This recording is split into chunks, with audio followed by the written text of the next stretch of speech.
হয় খাগৰকে ইয়াৰ আগতেও মুখ্যমন্ত্ৰী ডক্টৰ হিমন্ত বিশ্ব শৰ্মাই সময়ে সময়ে যিবোৰ কথা কৈ আহিছে সেই কথাবোৰ কিন্তু বাস্তৱ ক্ষেত্ৰত প্ৰতিফলিত হৈ আহিছে।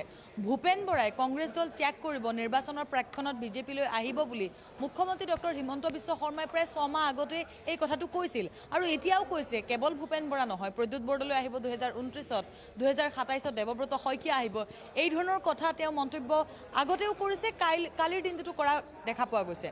আৰু এটা কথা আমি ক'ব লাগিব, অসমৰ ইতিহাসত প্ৰথমবাৰৰ বাবে এনে এগৰাকী নেতা, সেয়া হৈছে ভূপেন বৰা, যিগৰাকী নেতাই দল ত্যাগ কৰোঁতে শিবিৰটোৰ বৰ্তমানৰ যি নেতৃত্ব, সেয়া লাগিলে জিতেন্দ্ৰ সিং হওক, গৌৰৱ গগৈ হওক, দেৱব্ৰত শইকীয়া, ৰকিবুল হুছেইনক বাদ দি বাকী সকলোবোৰ কিন্তু বিধায়ক সেই স্থানলৈ, অৰ্থাৎ সেই স্থানলৈ গৈছে। প্ৰত্যেকগৰাকী বিধায়কেই কিন্তু আচলতে বিধায়ক হওক, সাংসদ হওক, প্ৰতিজনেই গৈছে ভূপেন বৰাৰ বাসগৃহলৈ। ভূপেন বৰাক যত্নপৰাস্তি চেষ্টা চলাইছে বুজাবলৈ যে কেনেধৰণে থাকিব পাৰি নেকি।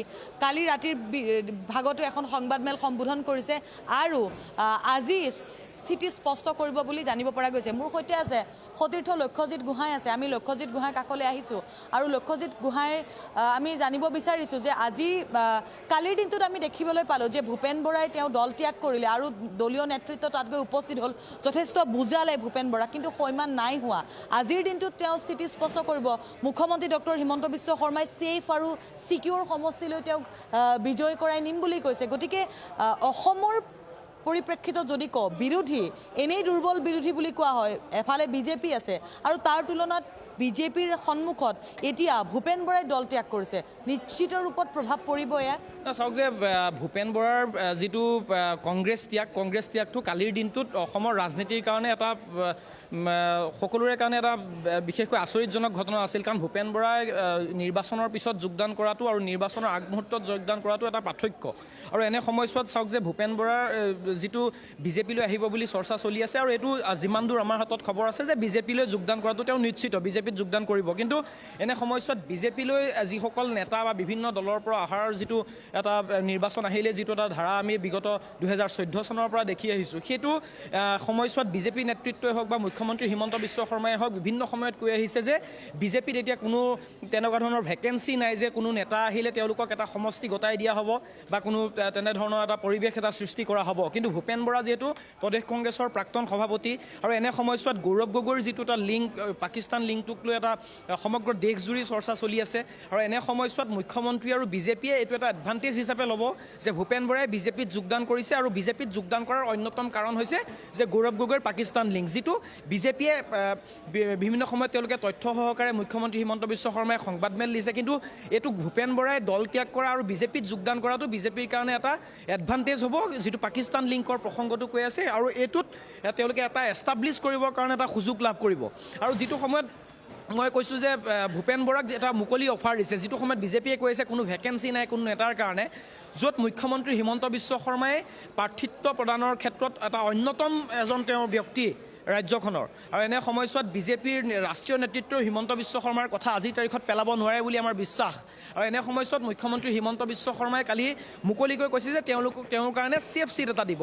তেওঁ যদিও এটা হাস্যকৰ এটা মন্তব্য সমষ্টি কিছুমানৰ কথা কৈছে, য'ত তেওঁ নিজৰ গৃহ সমষ্টি জালুকবাৰীৰ কথা কৈছে, চেণ্ট্ৰেল গুৱাহাটীৰ কথা কৈছে, জয়ন্ত মল্ল বৰুৱাৰ নলবাৰীৰ কথা কৈছে। স্বাভাৱিকতে তাত তেওঁ নিৰ্বাচন খেলিবলৈ নাহে। কিন্তু বিশেষকৈ দুটা সমষ্টি এতিয়া চৰ্চাত আছে, যিটো ৰঙা নদী, নতুনকৈ গঠিত ৰঙা নদী আৰু যিটো বিহপুৰীয়া যিহেতু তেওঁৰ গৃহ সমষ্টি, আৰু ৰঙা নদীত শেহতীয়াকৈ ডিলিমিটেশ্যনৰ পিছত তেওঁ কাম কৰি আহিছে। এই দুটা সমষ্টিত হয়তো তেওঁক গতাই দিয়াৰ এটা যুঁজা চলাই থকা হৈছে। আৰু যিটো অফাৰ মুখ্যমন্ত্ৰী হিমন্ত বিশ্ব শৰ্মাই দিলে, সেইটো অফাৰ ৰাজনৈতিক ব্যক্তি হিচাপে বিৰোধীৰ পৰা আহি বিজেপিত যোগদান কৰি এনেধৰণৰ অফাৰ এটা পোৱাটো তেওঁৰ কাৰণে এক প্ৰকাৰ আশীৰ্বাদ বুলি ক'ব লাগিব। কাৰণ আজিৰ তাৰিখত বিজেপি সেইকেইটা ছিট চিয়'ৰ শ্বট বুলি বিজেপিয়ে ভাবি থয়।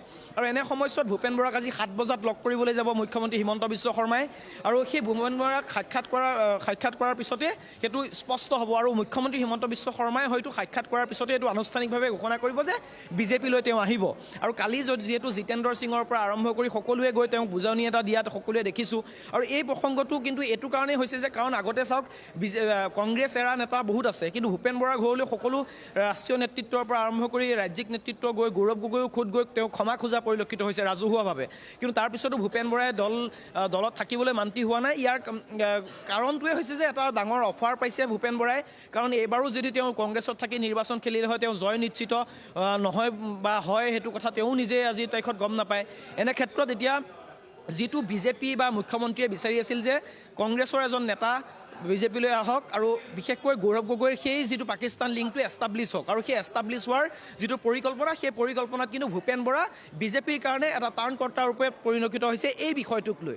আৰু এনে ক্ষেত্ৰত ৰাজ্যৰ ৰাজনীতিত আৰু আগন্তুক যি নিৰ্বাচন আহি আছে সেই নিৰ্বাচন ভূপেন বৰাৰ যোগদানে কিন্তু বিশেষকৈ এটা আঘাত দিছে বুলিয়ে ক'ব লাগিব। কাৰণ আঘাত সেইটো বিশেষকৈ উত্তৰ অসমৰ যদিও নেতা তথাপিও কিন্তু উজনি অসমত বিজেপিৰ যিখিনি আজিৰ তাৰিখত ড্ৰবেক আছিল বা যিটো বেকফুটত আছিল সেই বেকফুটত কিছু পৰিমাণে হ'লেও বিজেপিক সাৰ পানী দিব বুলি এইটো এটা অনুমান কৰা হৈছে, যাৰ কাৰণে ভূপেন বৰাৰ বিজেপিৰ যোগদানটো অত্যন্ত এটা আকৰ্ষণীয় হ'ব অসমৰ ৰাজনীতিৰ কাৰণে। আৰু এটা কথা এইখিনিতে মই সুধিব বিচাৰিছোঁ, বিভিন্ন সময়ত আমি বিভিন্ন প্ৰতিক্ৰিয়া আমি প্ৰকাশ কৰি আছোঁ, এই বাতৰিসমূহ আমি দি আছোঁ, কিন্তু এটা কথা নিৰ্বাচন আছে সমাগত। গৌৰৱ গগৈয়ে অসম প্ৰদেশ কংগ্ৰেছ কমিটিৰ নেতৃত্ব লোৱাৰ পিছত আমি দেখিছোঁ বহু লোকক চৌকছ কৰা হৈছে।